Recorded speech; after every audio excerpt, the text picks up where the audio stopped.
He was one of the most famous faces in the world, a man whose voice could fill a stadium with laughter. But on a cold winter evening in 1994, Robin Williams did something almost no one would ever believe. He walked into a quiet little television studio, pulled a baseball cap low over his eyes, and sat down in the very back row, completely alone. And he said nothing at all. No autographs, no entourage, no cameras pointed his way. Just a man in the shadows watching another man paint. Watching gentle brushstrokes turn an empty white canvas into a mountain, a river, and a single happy little tree. What Robin Williams was doing in that room, and why he kept coming back, was a secret he would carry with him for the rest of his life. And what he quietly set in motion that winter would go on to touch thousands of lives, long after both men were gone. Yet almost no one ever knew his name was attached to it. This is the story of two of the kindest souls television ever gave us, and a friendship the world was never supposed to see. Stay with me for this one. To understand this story, you first have to understand the painter. His name was Bob Ross. For more than a decade, Americans invited him into their living rooms on quiet afternoons. That soft voice, that gentle smile, those famous words, "There are no mistakes, only happy accidents." But few people knew where all that gentleness had come from.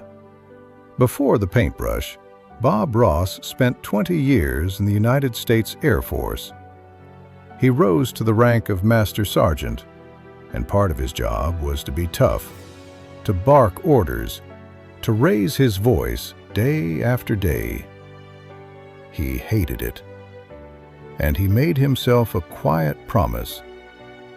If he ever left that world behind, he would never scream at another human being as long as he lived. He kept that promise, and it changed everything. By the winter of 1994, Bob was filming what would become some of his final episodes.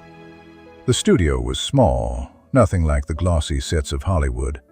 Just bright lights, a single easel, and a handful of crew members who loved him like family.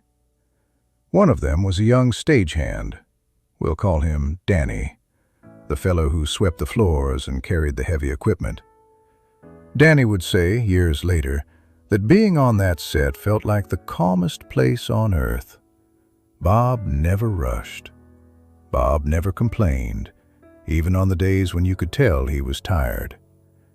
He would paint his mountains and his little cabins, and between takes, he would feed the baby squirrels he kept warm inside his shirt pocket. It was the kind of gentleness you just don't find much anymore. And into that gentleness, one evening, walked a stranger. It was late. Most of the crew had already gone home. Danny was coiling up cables when the studio door opened, and a man slipped quietly inside. He wore a plain jacket and a baseball cap pulled down low. He didn't ask for anything. He simply nodded, found a seat in the very back row of the empty audience chairs, and folded his hands in his lap. Danny nearly told him the taping was over, but there was something about the way the man watched Bob work, the way his shoulders slowly came down from around his ears, the way his breathing seemed to steady with every single brush stroke. It made Danny stay quiet, so he let the stranger sit. And Bob, glancing back just once, simply smiled, gave a little wave with his brush, and kept on painting, as if he had been expecting him all along. The stranger came back the next night, and the one after that. Always late, always the back row, always silent. It was on the third evening that Danny finally looked closely, really looked, and felt the breath leave his chest. Beneath that baseball cap, behind those tired eyes, was a face he had seen 100 times. On movie screens, on late-night television, making the whole world laugh until it cried. It was Robin Williams, one of the biggest stars alive, sitting alone in a folding chair in a tiny public television studio, watching a gentle man paint happy little trees. Danny didn't say a word. Somehow he understood that whatever had brought Robin Williams here, it was not something to be interrupted. It was something to be protected. That night, for the very first time, Robin stayed after the lights came down. Danny watched from the doorway as the comedian walked slowly to the front of the studio, where Bob was cleaning his brushes. The two men shook hands, and then they simply talked, quietly, the way old friends do, though they had only just met. Danny couldn't hear most of it, but he caught one moment. Robin gestured at the half-finished canvas and said something, and Bob laughed, that warm, easy laugh of his, and put a hand on Robin's shoulder. Whatever Bob said in return made the famous comedian go very still. And then Robin Williams, the funniest man in America, quietly wiped his eyes. It would be many years before Danny finally learned what the two of them had spoken about that night, because here is the part that Robin never told the cameras. For much of his life, behind all of that light he gave the world, Robin Williams carried a heavy darkness of his own. There were nights when the noise in his mind simply would not go quiet. Nights when sleep would not come.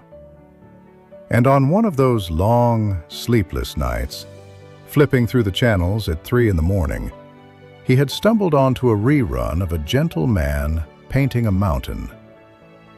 "There are no mistakes," the voice on the screen had said. "Only happy accidents." And something inside Robin unclenched. For the length of that half hour, the storm in his head went still. He watched it again the next night, and the night after that. That soft, forgiving voice became a lifeline he never spoke about, until the evening he finally worked up the courage to walk into the studio and thank the man in person. After that, the visits became something more. Robin didn't just watch anymore. He would arrive with coffee for the whole crew. He would make the sound technician laugh so hard the poor man had to step outside. But he was careful, always, to lower his voice the moment Bob picked up a brush, as if the painting itself was something sacred. And this was who Robin Williams truly was, away from the spotlight. This was the man who quietly paid the hospital bills of strangers, who visited sick children and made them forget for an hour that they were sick at all, who once flew clear across the country simply to make a paralyzed friend laugh again. The world knew the performer. Only a lucky few ever met the quiet, tender man underneath. That winter, Bob Ross became one of them. And together, the two of them began to dream up an idea. It started as a joke, the way the best ideas so often do. Robin was telling Bob about the children's hospitals he liked to visit, how the hallways could feel so gray, so frightening for a small child. And Bob, calmly cleaning a brush, said something simple. "You know what those kids need?" he said. "A canvas. Nobody is ever afraid in front of a blank canvas. You can't make a mistake on one." Robin looked at him for a long moment. "Happy accidents," he said softly. Bob grinned. Happy accidents. And right there, between two tired men in an empty studio, a dream began to take shape. Paint sets and easels in every children's hospital they could possibly reach. A place where a frightened, sick little child could pick up a brush and for a little while feel like the master of a whole small world. They shook hands on it, They were going to change a corner of the world together. But they were running out of time, because by then, Bob Ross was sick. He hadn't told the world. That simply wasn't his way. He kept painting his mountains and his little cabins with the same steady hands, the same soft voice, even as the illness took a little more from him each week. But Robin could see it. Of course he could. He had sat with too many friends in too many hospital rooms not to recognize what he was looking at. And so Robin did the thing he had always done best. He showed up. On the hard days, when Bob was too weak to stay long, Robin would sit right beside him, not performing, not filling the silence with jokes, just there. Two men who had spent their whole lives giving comfort to strangers, finally giving a little of it back to each other. Danny would see them through the doorway sometimes, neither one saying a word, both of them somehow at peace. The final tapings were quiet affairs. Bob insisted on finishing. He wanted to leave people with one more mountain, one more little cabin with smoke curling up from the chimney, one more reminder that the world could still be a gentle place. On his last day in that studio, he painted a single evergreen, tall and strong and alone on a hillside. "Everybody needs a friend," he said softly to the camera. And he dabbed a second little tree right beside the first one. "See," he said, "now he isn't lonely anymore." The crew pretended to fuss with the lights so that no one would see them crying. And in the back row, a man in a baseball cap sat very still, his hand pressed over his mouth. When the lights came up at last, the stranger was already gone. Bob Ross left this world in the summer of 1995, on the 4th of July, while much of the country was watching fireworks light up the sky. He was only 52 years old. There was no grand announcement, no primetime tribute. The gentle man who had brought such calm to so many living rooms slipped away as quietly as he had lived. For the crew who had loved him, that little studio was never quite the same. The easel stood empty, the squirrels were gone, and the stranger in the back row did not come again. Danny assumed that was the end of the story. A beautiful, secret friendship ended by loss, the way so many good things quietly end. He was wrong. It was only the beginning of the part that Robin had promised. In the months after Bob's passing, something began to happen in children's hospitals all across the country. Boxes started to arrive. First dozens of them, then hundreds. Inside were brushes and paints and small easels, and simple instructions written in plain, kind language. And a single card tucked into every box, with no signature at all. It read only this: "There are no mistakes here, only happy accidents. Paint something happy." No company name, no sponsor, no famous face attached to any of it. Nurses would set the easels up in the corners of the pediatric wards, and children hooked up to machines, children who had forgotten how to smile, would pick up a brush and paint a lopsided little tree and grin like they had hung the moon. Nobody knew who had sent them. The gifts simply kept coming, year after year, quietly paid for by someone who insisted on staying invisible. That someone, of course, was Robin Williams. He had kept his promise to his friend. He funded the whole thing himself, and he gave his people one strict instruction. His name was never, ever to appear on any of it. This was not to be a celebrities' charity. It was not to be a headline. It was a promise between two friends, and Robin intended to keep it, exactly the way Bob would have wanted, with no credit, no cameras, and no fuss at all. He asked only that every card carry Bob's words and never his own. For nearly 20 years, that quiet river of kindness kept flowing into hospital rooms, and the man behind it never once let himself be thanked. He didn't want the thanks. He had already gotten what he needed on those long, sleepless nights from a gentle voice on a television screen. Think, just for a moment, about how many children that touched. A little girl in a hospital bed in Ohio, painting her very first sunset. A small boy in Texas, too weak to walk, discovering that he could still build entire worlds on a little square of canvas. Thousands of them over all those years. Most of them got better. Some of them did not. But every single one of them, for a little while, got to feel the very same thing that a lonely, sleepless comedian had once felt at 3 in the morning. That soft, forgiving certainty that it was all right to make a mess. All right to be imperfect. All right to simply try. There are no mistakes, only happy accidents. One gentle painter said it to the whole world, and one grieving friend made sure that the world's most fragile children would hear it too. Danny, the young stagehand, grew up and moved on, the way young people do.